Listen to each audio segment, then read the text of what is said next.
Hello, হ্যাঁ, আমি Susmita.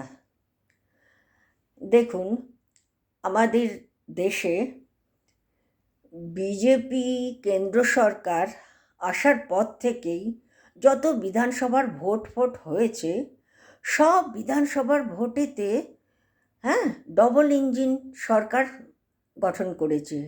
Double engine সরকার, হোয়াট ইজ ডবল ইঞ্জিন সরকার?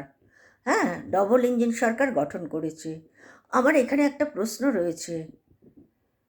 এত বছর ধরে আজ আমাদের দেশেতে রাজ্য সরকার অর্থাৎ মুখ্যমন্ত্রী গঠন হচ্ছে বিধানসভার ভোটের দ্বারা।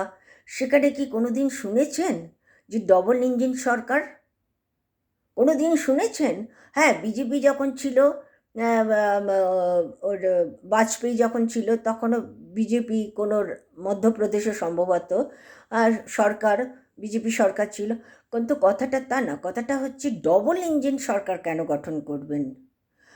যখন বিজেপি জিতেছে, যে রাজ্যে বিজেপি জিতেছে সেই রাজ্যের মুখ্যমন্ত্রী চালিত করবে সেই রাজ্যকে। ডবল ইঞ্জিন কেন করছেন? ডবল ইঞ্জিন মানে আপনি এর মধ্যে যুক্ত রয়েছেন কিসের জন্য? একটাই তো উত্তর আসছে, যে আপনি বিশ্বাস করতে পারছেন না রাজ্যের মুখ্যমন্ত্রীকে এবং রাজ্যের লোকেদেরকে, কোনো ভরসা করতে পারছেন না যে আপনি যে প্ল্যানটা করতে চলেছেন সেই প্ল্যানটা সাকসেস কতটুকু হবেন। সেই জন্য আপনি ডবল ইঞ্জিন সরকার তৈরি করে রেখে দিয়েছেন প্রত্যেকটা রাজ্যে। আজ কটা রাজ্য আপনি ডবল ইঞ্জিন সরকার তৈরি করেছেন? 19টা রাজ্য। আপনি এবারে কর্ণাটকে ঢুকুন, সরি, এবারে সাউথ ইন্ডিয়া ঢুকে যান, আপনি তামিলে যান, আপনি কেরলে যান, আপনি কর্ণাটকে যান, আপনি ইয়েতে যান, কেরালাতে যান, তারপরে অন্ধ্রে যান, জবাব আপনাকে দিয়ে দেবে। কিসের জন্য?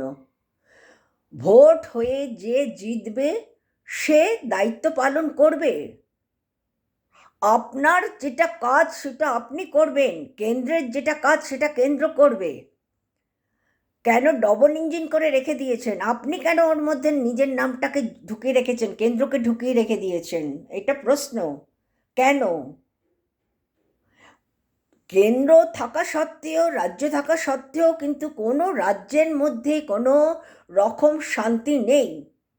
আমি তো প্রত্যেক মুহূর্তে এমপিতে আর ছত্তিশগড়েতে প্রচণ্ড প্রবলেম দেখছি, আর মণিপুর তো ছেড়েই দিলাম।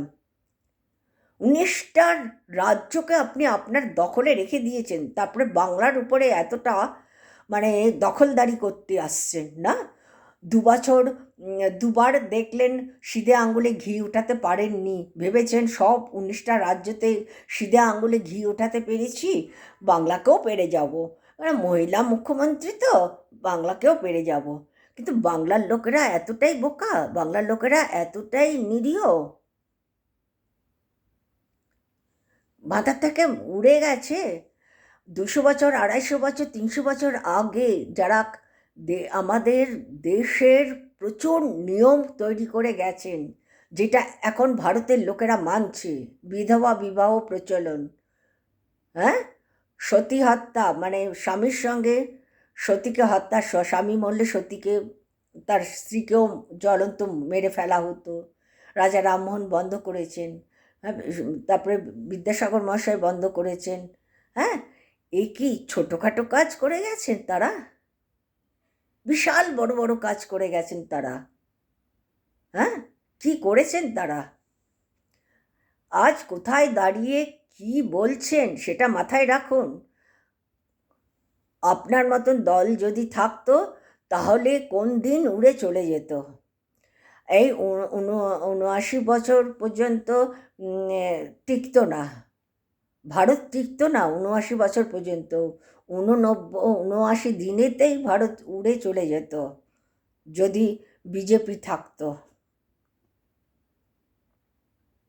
তাহলে চিন্তা করুন, আপনি যেখানে গেছেন সেখানেই প্রবলেম এসে গেছে।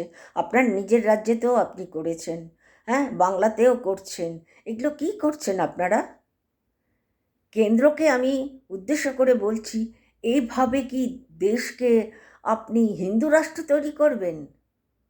আপনার তো হিন্দু রাষ্ট্র তৈরি করার মানসিকতা এক ফোঁটাও প্রকাশ পাচ্ছে না আপনার কাজের মধ্যে। আপনার কাজের মধ্যে শুধু দাঙ্গা হাঙ্গা আর একেবারে তালিবানের রাস্তা। আমরা সুখ করব, আমরা ভোগ করব, আমরা দখলে রাখবো, আমার পায়ের তলায় সব বাকিরা থাকবে, আমার দলের নাম না লেখারে, একদম তালিবান। এটা তো ঠিক না।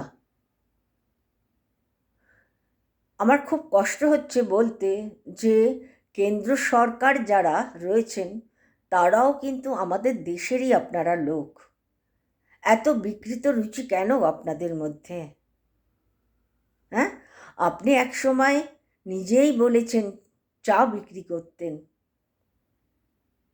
আপনি কি কখনো সেই সময় চিন্তা করেছেন আপনি এই জায়গায় পৌঁছবেন? ভুলেও না। স্ট্রাগলিং লাইফ কিন্তু প্রতিটা মানুষের, যারা খেটে খায়।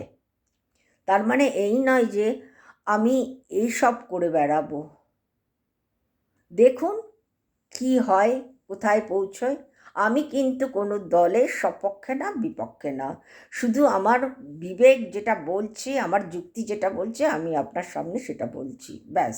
আমি কোনো দলের মধ্যে থাকি না। আমি ব্যক্তি ভেদে আমি কথা বলি।